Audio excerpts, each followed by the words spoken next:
Hello everyone, welcome to your channel DSC delight. अब nationalism in Europe, ये जो chapter है क्लास 10th हिस्ट्री का, इसमें आज हम एक और टॉपिक ऐड करते हैं और वो क्या है? This is about the impact of French revolution on other European countries. अब हमने ऑलरेडी देख लिया था कि फ्रेंच रेवोल्यूशन जो हुआ था उसकी बाकी के कंट्रीज पे क्या इम्पैक्ट आई।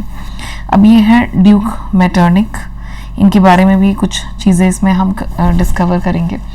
अब हमने ट्रीटी ऑफ वियना में डिस्कस किया था कि भाई जो 1815 में क्या हुआ था कि जो बर्बन डायनेस्टी थी, तो बर्बन डायनेस्टी को रीस्टोर किया था, है ना। ट्रीटी ऑफ वियना जब हुई थी तो वहाँ पे ड्यूक मेटरनिक ने उसे होस्ट किया था और वहाँ पे जो फ्रांस में पहले जिस राजा को हटाया था उसे दोबारा से रीस्टोर किया था। लेकिन अब क्या हुआ, बाय 1830 मतलब विद इन 15 ईयर्स फ्रांस ने क्या किया कि जिस बर्बन डायनेस्टी को रीस्टोर किया गया था उसको डिमोलिश कर दिया, मतलब उसको हटा दिया। एंड किंग्स वर डीथ्रोन्ड, तो जो किंग्स थे वहाँ के वो सब हट गए। फिर से वहाँ पे रेवोल्यूशन हुआ और फ्रांस ने फिर से दिखा दिया कि वो ट्रूली डेमोक्रेटिक ही है। ठीक है, तो ये चीज़ ध्यान रखनी है कि फ्रांस ने 1815 में जब बर्बन डायनेस्टी को रीस्टोर किया था, जो ट्रीटी ऑफ वियना में डिसाइड हुआ था, फ्रांस ने उसको दोबारा से डिमोलिश कर दिया और 1830 में दोबारा से वहाँ पे डेमोक्रेसी आ गई। ठीक है, जो कॉन्स्टिट्यूशनल मोनार्की थी वो आ गई। ठीक है, तो अब इसकी इम्पैक्ट बाकी के यूरोपियन कंट्रीज पे क्या हुई वो देखते हैं। अब बेसिकली क्या था कि जो ये रेवोल्यूशन था ये Italy, Germany, Greece, Poland, Ireland, ये सब जगह शुरू हो गया। तो हर जगह जो थे वो लिबरल नेशनलिस्ट्स थे, है ना, जो थोड़ा सा एक लिबरल सोच रखते थे, थोड़ा सा बेहतर सोच रखते थे। तो उन लोगों ने क्या किया कि भाई एक तो ये लोग पढ़े लिखे थे, they belong to educated class, ठीक है ना, और उसमें से मोस्टली जो थे वो क्या थे, प्रोफेसर, स्कूल टीचर्स। तो ये काफ़ी अच्छे पढ़े लिखे लोग थे। तो अब इन्होंने भी रेवोल्यूशन स्टार्ट कर दिया। तो अगर एक क्वेश्चन आ जाता है कि भाई ड्यूक मेटरनिक ने कहा था कि when France sneezes the whole Europe catches cold, इसका मतलब क्या हुआ कि जब फ्रांस में एक कोई चीज़ शुरू होती है तो बाकी के यूरोप में भी एक तरह से वो इन्फेक्शस हो जाती है और बाकी के जो यूरोपियन कंट्रीज हैं वो भी उसको फॉलो करने लगती हैं। तो इसमें आपको 3 एग्जाम्पल्स लिखने हैं अगर ये क्वेश्चन आता है तो। पहला क्या लिखोगे आप? बेल्जियम। बेल्जियम जो था आपको ऑलरेडी पता ही है, ये हम पावर शेयरिंग में भी देख चुके हैं कि जो बेल्जियम था वो नीदरलैंड ने अपने कब्जे में किया हुआ था। ये है बेल्जियम, ये है नीदरलैंड। तो बेल्जियम जो था वो नीदरलैंड से अलग हो गया। क्यों हुआ ये? नेशनलिज्म, कि भाई मैं तो अपना अलग एक देश है, मेरी तो आइडेंटिटी है।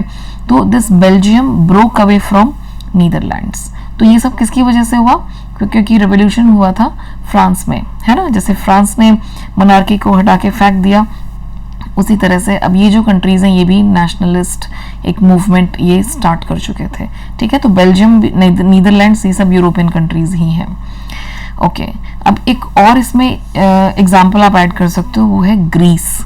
ठीक है, एक अलग से भी क्वेश्चन आता है कि भाई what is treaty of Constantinople, तब भी आपको ये ग्रीस का एग्जांपल लिखना है। ग्रीस का एग्जांपल उसमें भी आएगा कि भाई जब फ्रांस ने एक डेमोक्रेटिक डिसीजन लिया तो बाकी के कंट्रीज में भी वो नेशनलिज्म आ गया, तो उसमें ग्रीस भी था। अब ग्रीस में क्या था कि ग्रीस जो है, ये है ग्रीस, ये देखो, ठीक है, ये भी यूरोप का ही पार्ट है और ये ऑटोमन एम्पायर के अंडर आता था। जो किंग ऑटोमन था उसने, ये वो मुस्लिम राजा था, तो इसने ग्रीस को अपने कब्जे में लिया हुआ था। तो ग्रीस भी इंडिपेंडेंट होना चाहता था, ग्रीस में भी फीलिंग ऑफ नेशनलिज्म आ गई कि भाई मुझे अपने देश को आज़ाद करना है और अपनी एक आइडेंटिटी इस्टेब्लिश करनी है। तो इसने भी एक अपना रेवोल्यूशन शुरू कर दिया था। अब इनको सपोर्ट कहाँ से मिला? ग्रीक पीपल को they got support from Europeans, specially जो इंग्लैंड के लोग थे ना वो बहुत मानते थे ग्रीक लिटरेचर में। तो वो ग्रीक जो लिटरेचर होता है, जैसे होमर, इलियड, होमर ने इलियड, ओडिसी ऐसे जो वर्क्स प्रोड्यूस करे थे, होमर एक पोएट था, तो ये उसके वर्क को बहुत इंपॉर्टेंस देते थे। तो इसलिए क्या हुआ कि इन्होंने इंग्लैंड वालों ने भी इनकी मदद करी और जो वेस्ट यूरोपियंस थे दे रियली हैड रिस्पेक्ट, तो इन्होंने मदद की। दूसरा, इन्होंने लिटरेचर के थ्रू भी, यूरोपियंस ने क्या करा, लिटरेचर के थ्रू भी लोगों में एक उत्साह डाला, लोगों को समझाया कि भाई आपको अपने देश को आज़ाद करना है। और मुस्लिम एम्पायर के अगेंस्ट सबने स्ट्रगल शुरू कर दी। तो 1821 में जो स्ट्रगल शुरू हुई थी वो स्ट्रगल जाके ख़त्म हुई 1832 में।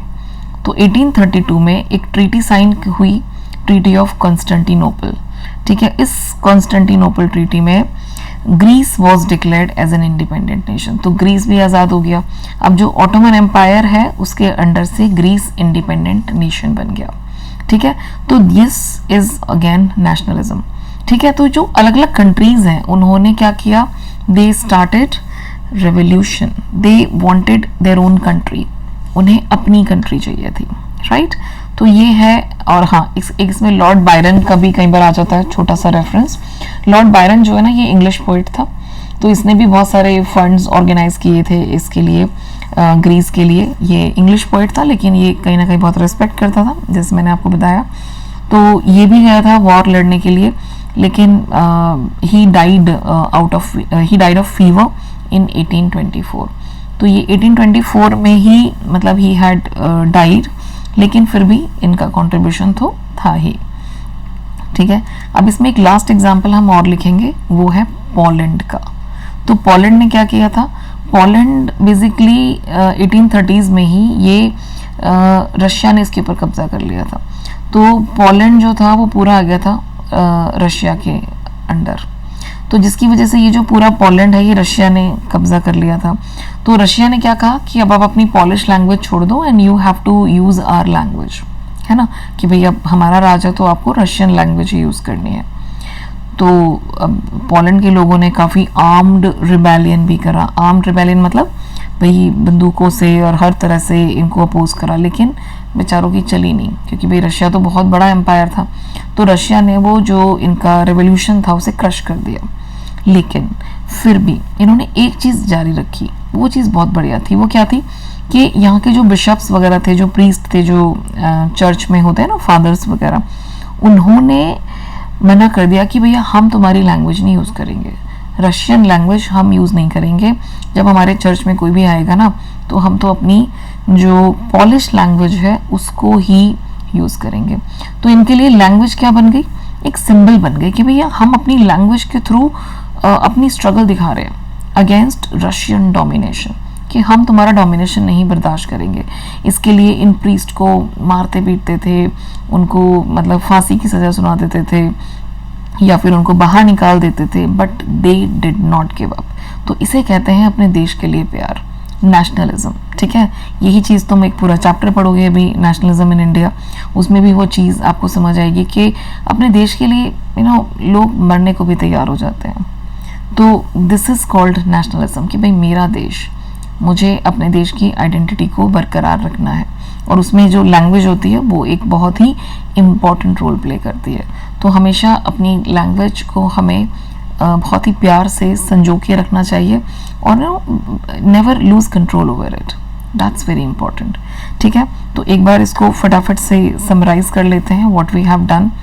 आपको इसमें मैंने 2-3 क्वेश्चंस कवर किए हैं कि भाई ड्यूक मेटरनिक ने क्या कहा था, फ्रेंच रेवोल्यूशन की क्या इम्पैक्ट आई थी, वो हम इसमें देखेंगे कि भाई फ्रांस ने बर्बन डायनेस्टी को हटा दिया। 1815 में जो बर्बन डायनेस्टी आई थी वो हट गई। 1830 में फिर से जो फ्रांस है वो डेमोक्रेटिक रिपब्लिक हो गया। उसके बाद जो बाकी के जो कंट्रीज़ थे वहाँ पे भी नेशनलिज्म की फीलिंग आ गई। बेल्जियम जो था वो नीदरलैंड से अलग हो गया, it broke away from that, the United kingdom of the Netherlands. ठीक है, ये पूरा नाम था उसका। तो UK don't get confused here, ये नीदरलैंड्स का ही पूरा नाम था।